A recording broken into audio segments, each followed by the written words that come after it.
most common questions we get asked is how to choose the perfect white paint. This house is a total whiteout, so let me show you how we made our choices. Now it's time to choose the inside, and we want something fresh and bright. So I've painted these big swatches. Here, the bigger the better. And as much as you'll be tempted to start making the decision straight away, you have to wait. Go away, come back and do the second coat, look at it in all different lights before you make your final decision.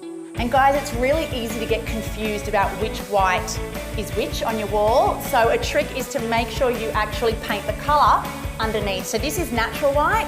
So I'm just going to put an N here so we all remember that this one was natural white. So this natural white is definitely throwing a bit more cream because it's a warm white. The Lexicon Half is really cool, and it's what I've got in my home. And then we've got the white on white, which is also a cool white, but it's a little bit cleaner, a little more minimalist. And that's the white we're going to go with for this home, where we really want to make it fresh inside. We're going to have warmer flooring, so we want to cool it down on the walls.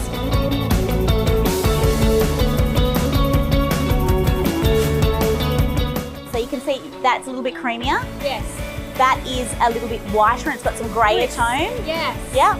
And then that again is that even more so, it's a little bit more creamier than that.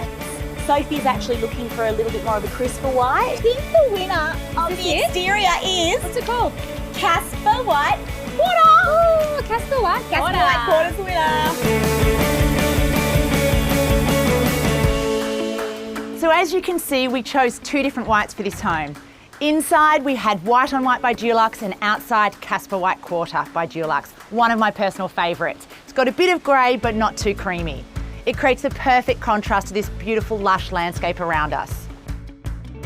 Do you have a favourite white? Tell us in the comments below.